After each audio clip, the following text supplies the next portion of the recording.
Hi అండి, welcome to Jyothish kitchen. ఇవేంటని చూస్తున్నారా? ఆనపకాయతో cutlets అండి. అవునండి, ఈవినింగ్ స్నాక్స్ టైంలో పెద్దలు కానీ పిల్లల స్కూల్ నుండి వచ్చేటప్పుడు కానీ అప్పటికప్పుడు మనం ఈజీగా హెల్తీగా చేసుకునేలాగా ఆనపకాయ కట్లెట్స్ ఏ విధంగా చేయాలో చూసేద్దాం ప్రాసెస్. ఇదిగోండి, ఆనపకాయ కట్లెట్ కోసం నేను తీసుకున్న పదార్థాలు: ఆనపకాయ ఒక చిన్న ముక్క, తర్వాత క్యారెట్ ఒకటి చిన్నది, మీడియం సైజు ఆనియన్ ఒకటి, ఇది చిన్న ఒక అల్లము ఇంచు అల్లం ముక్క చిన్న ముక్కలుగా కట్ చేసుకున్నాను, ఒకటే పచ్చిమిర్చి చిన్న ముక్కలుగా కట్ చేసుకున్నాను, ఇదేమో కొత్తిమీర. నేను దీంతో గ్రేట్ చేశాను అనమాట ఇవన్నీ, ఆనపకాయని క్యారెట్ను. అయితే ఇవన్నీ కలిపి ఒక బౌల్లోకి వేసేసుకుందామండి మనం. మొత్తం నేను కట్ చేసిన కూరగాయల ముక్కలన్నీ కూడా ఇందులో వేసేసుకుంటున్నాను. ఓకేనా, ఒక బౌల్లోకి వేసేసాను. ఇందులోకి కావలసిన సరిపడినంత సాల్ట్ వేస్తున్నాను నేను ఇప్పుడు. వీటికి సరిపడా సాల్ట్ కొద్దిగా సరిపడా వేసానండి. అది పావు స్పూన్ కూడా కాదు, ఇంకా చాలా తక్కువ. నేను తీసుకున్న ఇంగ్రీడియంట్స్కి సరిపడా వేసాను. కొద్దిగా కారం వేస్తున్నానండి, చిటికెడు. ఇది కూడా చాలా తక్కువ, పావు స్పూన్ కూడా కాదు.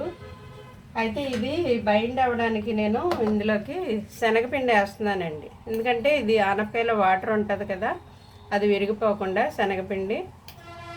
ఇందుకు 2 స్పూన్లు వేసానండి శనగపిండి. అలాగే వరిపిండి కూడా వేస్తున్నాను నేను. వరిపిండి కూడా 2 స్పూన్లు వేస్తున్నాను. అలాగే ఇది క్రిస్పీగా రావడానికి మనకి టేస్ట్ కోసము నేను సోడిపిండి కూడా వేస్తున్నానండి. సోడిపిండి ఇది కూడా 2 స్పూన్లు వేసాను నేను.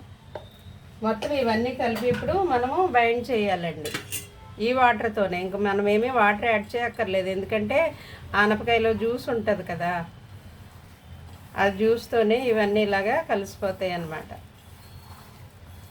ఇది కలిపిన తర్వాత ఇంకా పడితే కనుక కొద్దిగా మనం వరిపిండి కలుపుకోవచ్చు, లేదంటే సోడిపిండి అయినా కలుపుకోవచ్చు అనమాట ఇది బైండ్ అవ్వడానికి.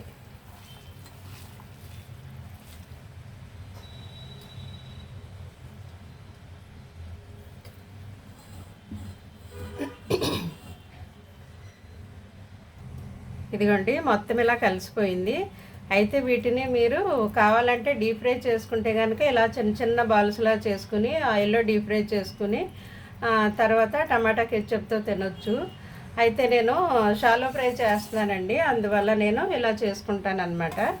ప్రతి ఉండ కూడా నేను ఇలా బాల్స్లో చేసేసి ప్రతి ఉండ ఇలాగా రౌండ్గా చేసేసి నేను పెనం మీద కాలుస్తాను, షాలో ఫ్రై చేస్తాను అనమాట. ప్రతిదీని ఈ విధంగా చేయాలి మనం. ఓకే, చేసిన తర్వాత కాల్చేటప్పుడు చూద్దాం. ఇదిగోండి, స్టవ్ ఆన్ చేసి నేను పెనం పెట్టాను పొయ్యి మీద. ఇవి కాల్చుకోవడానికి కట్లెట్స్. కొద్దిగా ఆయిల్ వేస్తున్నాను. ఆయిల్ ఇదంతా స్ప్రెడ్ చేస్తున్నాను దీంతోను.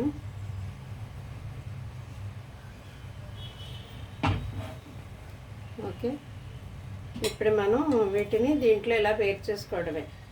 మనం చేసుకున్న ఏవైతే ఉన్నాయో కట్లెట్స్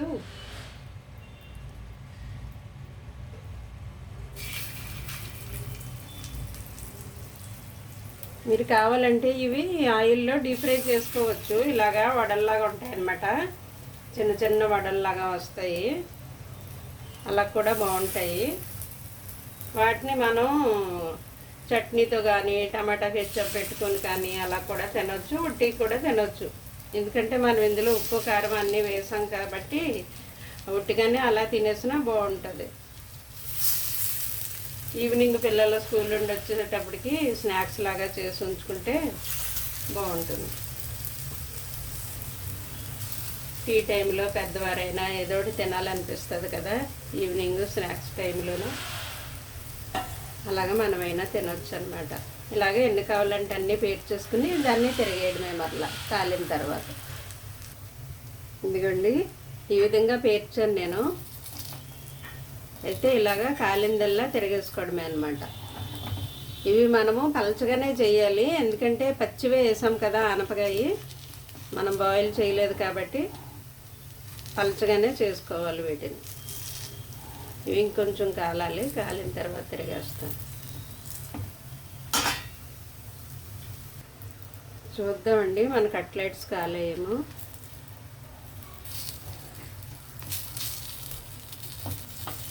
ఈ విధంగా ప్రతిదీ తిరిగేసుకోవడమేనండి పక్కకి. ఇలా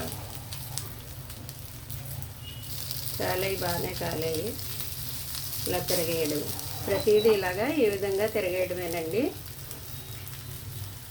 ఇదిగోండి నేను అన్నీ తిరిగేసాను. అయితే మధ్యలోకి ఉన్నాయి బాగా కాలాయి అనమాట, ఈ చివరికి ఉన్నాయి కాలలేదు. ఈ కొంచెం ఇవి అయిపోయిన తర్వాత నేను మధ్యలోకి పంపిస్తాను వీటిని.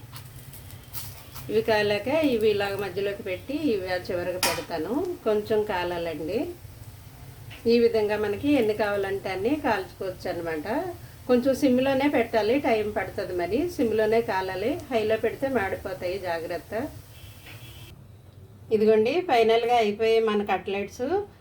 ఈ విధంగా మనం ఎన్ని కావాలంటే అన్నీ చేసుకోవచ్చు. పక్కన ఇదిగో టమాటా కెచ్చప్ పెట్టుకుని ఈ కెచ్చప్లో ఇలా ముంచుకొని తినొచ్చు అనమాట. ఈ విధంగాను, లేదంటే ఉట్టియే తినొచ్చు. ఓకేనా? ఈ విధంగా మనం ఎన్ని కావాలంటే అన్నీ చేసుకోవచ్చండి. ఆనపకాయతో కూడా హెల్తీగా కట్లెట్స్ స్నాక్స్ చేసుకోవచ్చు. డీప్ ఫ్రై కావాలంటే మీ ఇష్టం, మరి అది షాలో ఫ్రై కావాలంటే ఈ విధంగా చేసుకోండి. Thank you.